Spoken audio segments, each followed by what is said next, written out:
Ah, welcome. Warm yourself by the fire. Have a seat or snuggle up in your favorite spot and let me tell you a story.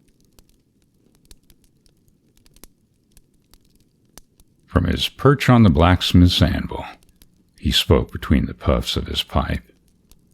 The fire in the forge was out, and the day was going slowly through the open door of the shop and the narrow windows, westward to the mountains.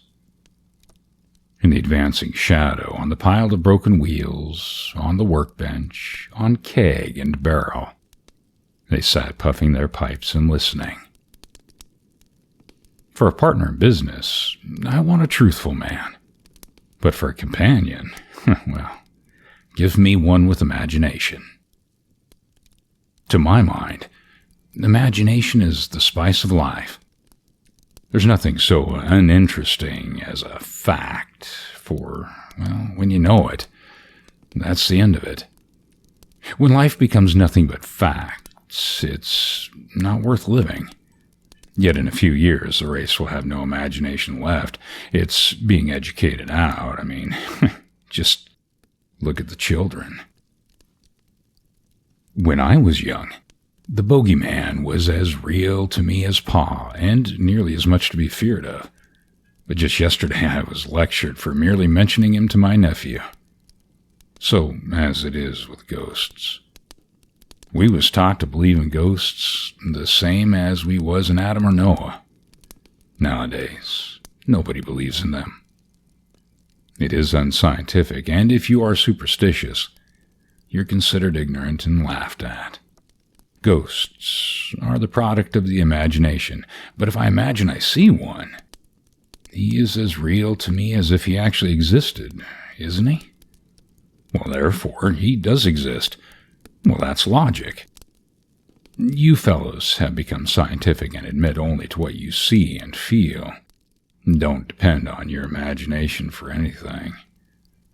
Such being the case, I myself admit that the spirits no longer haunt the burying ground or playground around your houses. I admit it because the same condition existed in Harmony when I was there, and because of what was told to me by Robert J. Dinkle about 2 years after he died, and because of what occurred between me, him, and the Reverend Spiegelnail. Harmony was a highly intellectual town, but the last man there with any imagination or interesting ideas, excepting me, of course, was Robert J. Dinkle. Yet he had an awful reputation, and when he died, it was generally stated privately that the last landmark of ignorance and superstition had been providentially removed. You know, he had always been seeing things, but we set it down to his fondness for hard cider or his natural propensity for joshing. With him gone, there was no one left to report the doings of the spirit world to. In fact, so widespread was the light of reason, as the Reverend Spiegelnail called it, that the burying ground became a popular place for moonlight strolls. And even I walked through it frequently on my way home from Miss Wheedles, with whom I was keeping company. And it never occurred to me to go any faster there or to look over my shoulder, for I didn't believe in such foolishness. But to the most intellectual, there comes times of doubt about things they know nothing of nor understand. Such a time come to me when the wind was more mournful than usual in the trees, and the clouds scudded along overhead, casting peculiar shadows. My imagination got the best of my intellect. I hurried. I looked back over my shoulder. I shivered. Well, kind of. Naturally, I seen nothing in the burying ground, yet at the end of town, I was still uneasy-like, though half laughing to myself. It was so quiet. Not a light burned anywhere, and the square seemed lonelier than the cemetery. And the store was so deserted, so ghostly in the moonlight, that I just couldn't keep from peering around at it. Then, from the empty porch, from the empty bench, empty I swear it was, for I could see plain, so clear was the night, from absolutely nothing come as pleasant as a voice I ever heard. Well, hello. My blood turned icy-like, and the chills waved up and down all through me. I couldn't move.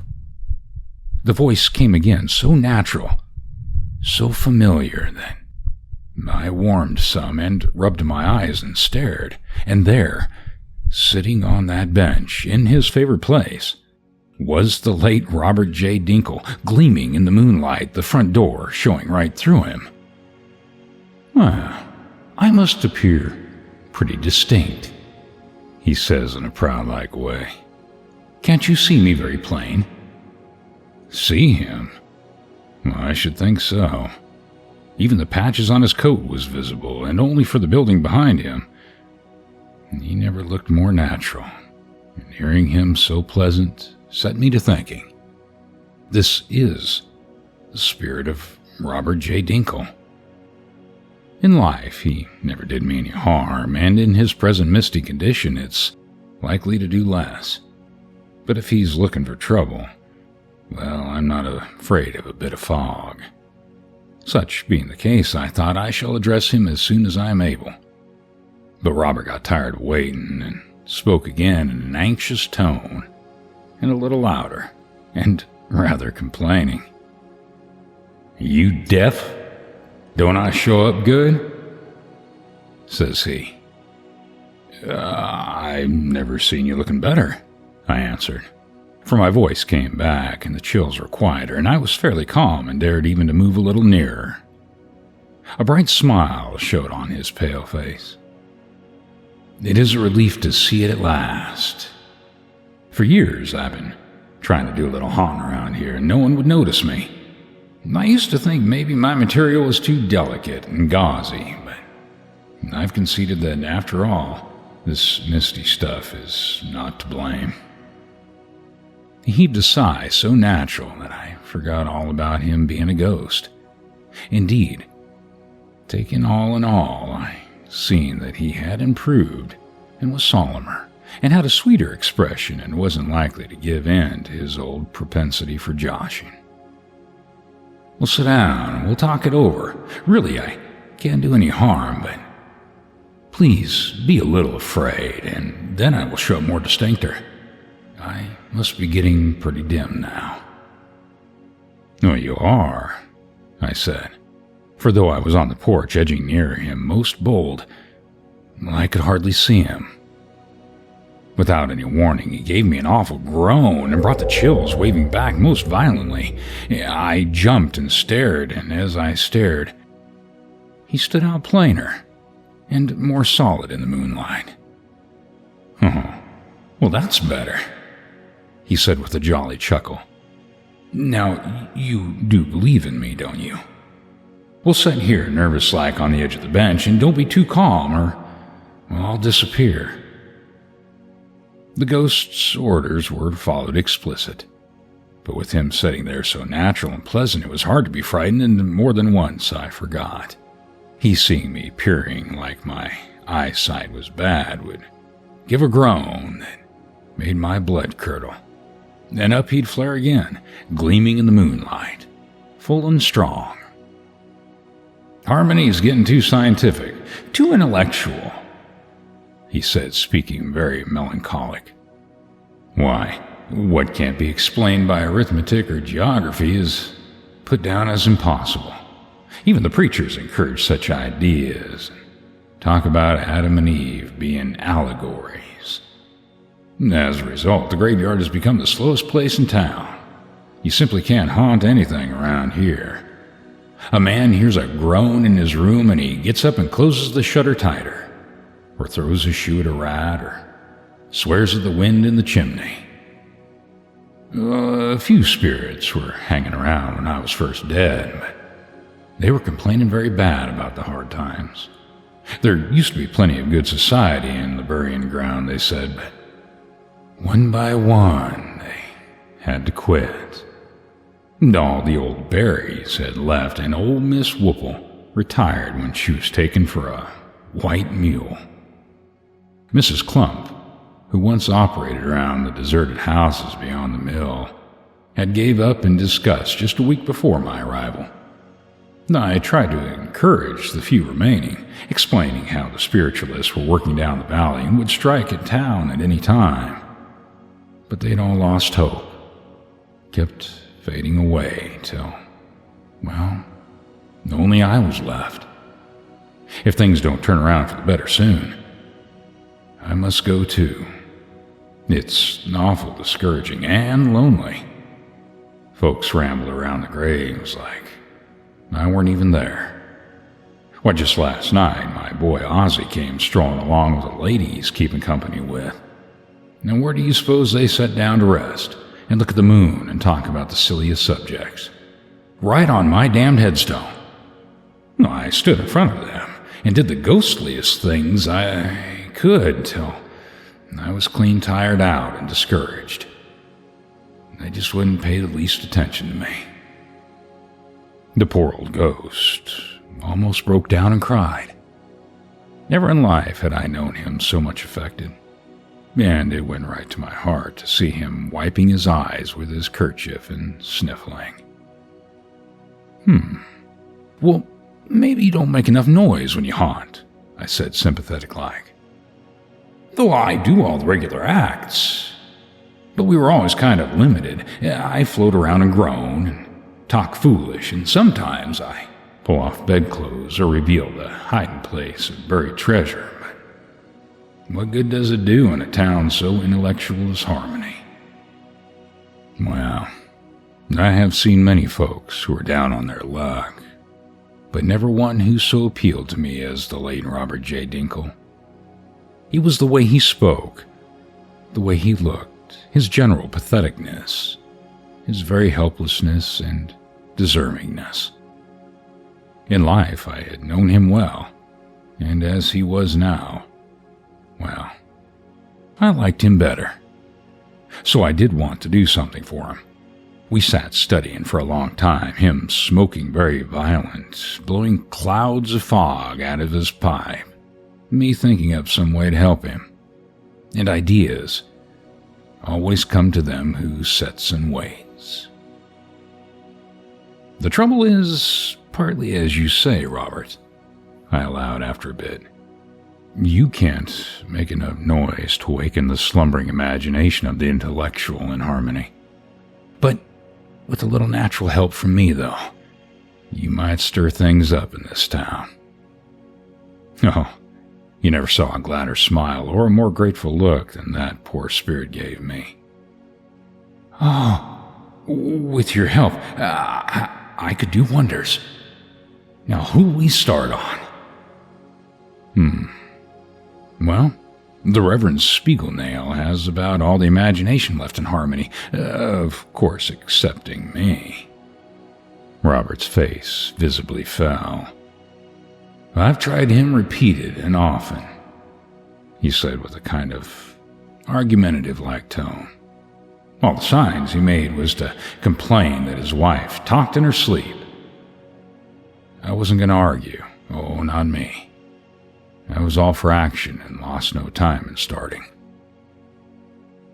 Robert J. Dinkle, well, he followed me like a dog, up through town to our house, where I went in, leaving him outside so as not to disturb Mother. And there I got me a hammer and nails with the heavy lead sinker off my fishing net, and it wasn't long before the finest tic-tac you ever saw was working against Spiegelnail's parlor window, with, well, me and a little lilac bush operating the string that kept the weight a swinging.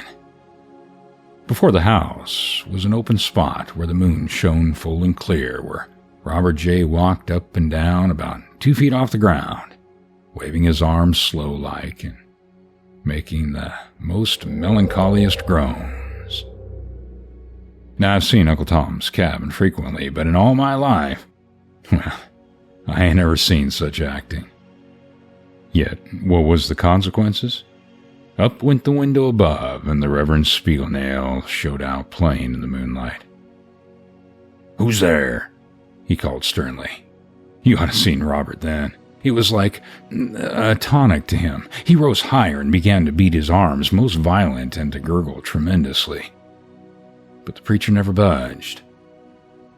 "You boys ought to be ashamed of yourselves," he said in a severe voice. "Louder!" I yelled to Robert J., in which he began the most awful contortions. "You can hear me perfectly plain," said the padre, now kind of sad-like. "It fills my old worried heart with sorrow to see that y'all have gone so far astray."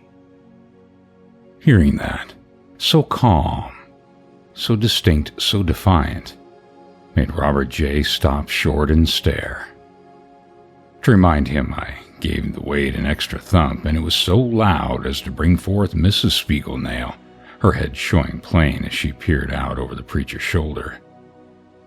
The poor discouraged ghost took heart, striking his most tragic attitude, one which he told me afterwards was his pride and had been got out of a book. But what was the result? "Did you hear anyone out in the bushes, dear?" inquired Mr. Spiegelnail, cocking his ears and listening. "It must be old Ozzie Dinkle and them bad friends of his," says she in her sour tone. Poor Robert. Hearing that, he just about gave up hope. "Don't I show up good?" he asked in an anxious voice. "Oh, I can see you very distinctly," I said very sharply. "You never looked better." Down went the window, so sudden, so unexpected that I did not know what to make of it. Robert J. thought he did, and over to me he came floating, most delighted. "It must have worked," he said, laughing like he'd die, doubling up and holding his sides to keep from splitting. "At last I showed up distinct-like. At last I am of some use in the world. You don't realize what a pleasure it is to know you are fulfilling your mission and living up to your reputation." No, poor old ghost. He was for taking it all over then and there, and settled down on a soft bunch of lilacs and fell to smoking fog and chatting. It did me good to see him so happy, and I was inclined to puff up a bit at my own success in the haunting line. But it was not for long. The rattle of keys warned us. The front door flew open, and out bounded the Reverend Spiegelnail, clearing the steps with a jump and flying over the lawn. All the thought of the late Robert J. Dinkle left me, for I had only a few feet start of my pastor. You see, I shouldn't have hurried so, but I sung bass in the choir, and, I doubt if I could have convinced him that I was working in the interest of science and truth. Fleeing was instinct. Gates didn't matter. They were took on the wing, and down the street I went with the preacher hot on my neck. But I beat him. He tired after the first spurt and was soon left behind, so I could double back and go home and go to bed. Robert, he was for giving up entirely. "I simply won't work," he says to me on the store porch the next night. 100 years ago, such a bit of haunting would have caused the whole town to be abandoned. But today, it's attributed to natural causes. Because, says I, we left behind such evidence of material manifestations as strings and weights on the parlor window.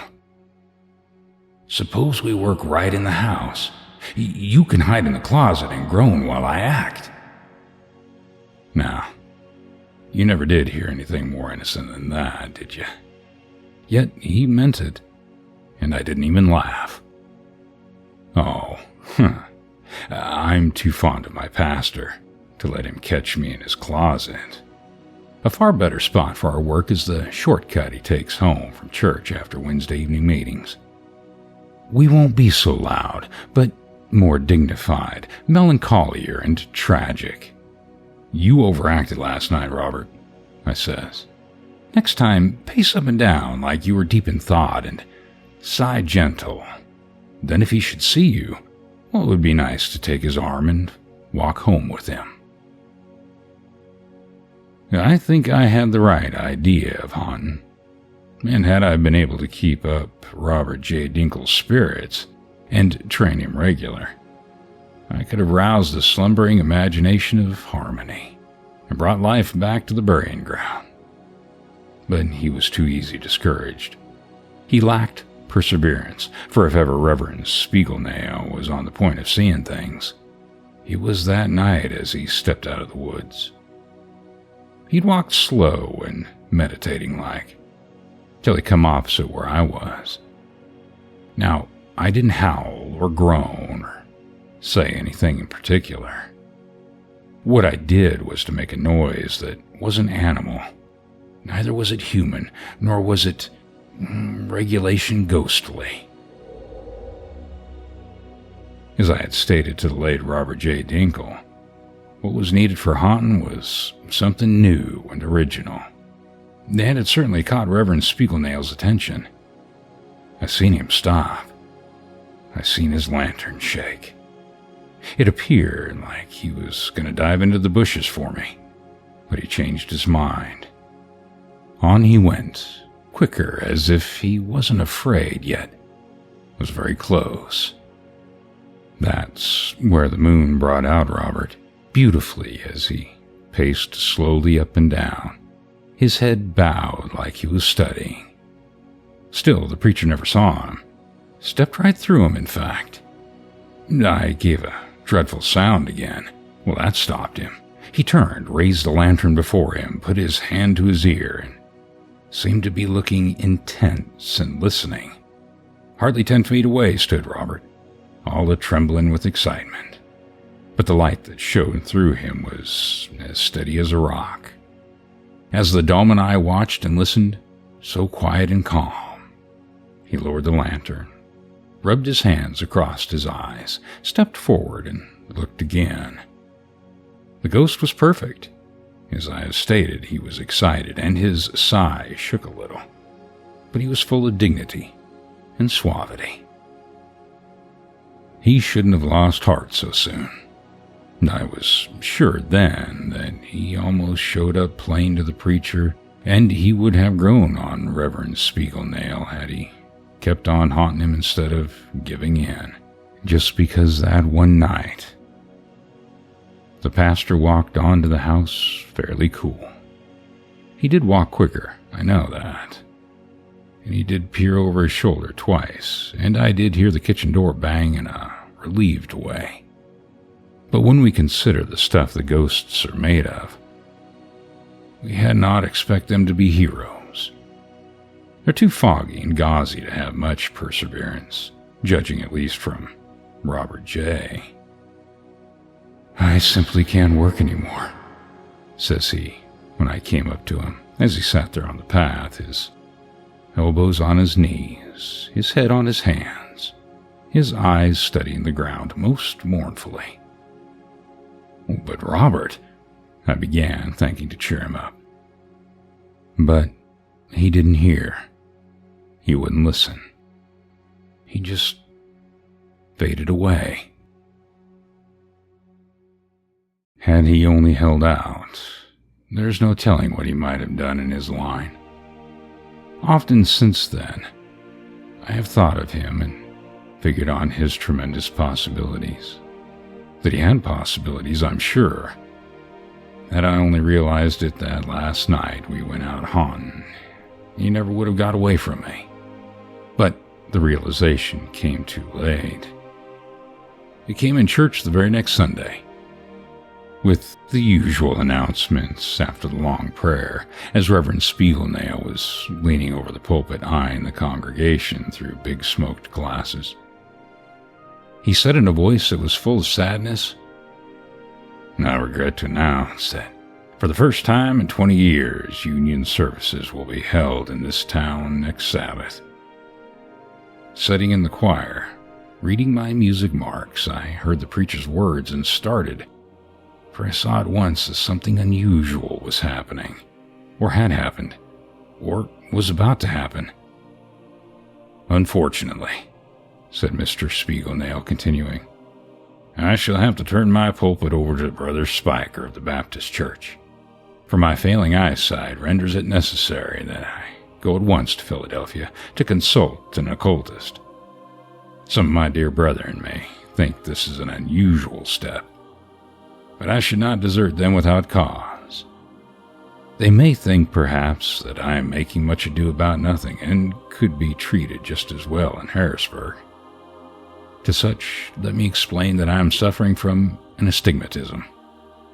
It is not so much that I cannot see, but that I see things which I know are not there. A defect in sight which I feel needs more expert attention. Sunday school at 9:30, divine services at 11. I take for my text, and the old men shall see visions. Oh, how I wish the late Robert J. Dinkle could have been in church that morning. He would have so gladdened his heart to hear that he had, partly worked. For if he worked partly, then surely in time he would have worked completely. Well, for me, I was just wild with excitement, and was so busy thinking of him and how glad he would be that I didn't hear the sermon at all. And in planning new ways of haunting, I forgot to sing the last anthem. You see, I figured lively times ahead for harmony. A general return to the good old times when folks had imagination and had something more in their heads than facts. I had only to get Robert again, and with him working, it would not be long till all the old Barrys and Mrs. Clump showed up, distinct and plain. But I wasn't well posted in the weak characters of ghosts, for I thought, of course, I could find my spirit friend easy when it came to night. Yet I didn't. I sat on the porch, shivering till the moon was high up over the ridge. He just wouldn't come out. I called for him soft-like. He got no answer. Down to the burying ground I went and sat on his headstone. It was the quietest place you ever seen. The clouds was scudding overhead.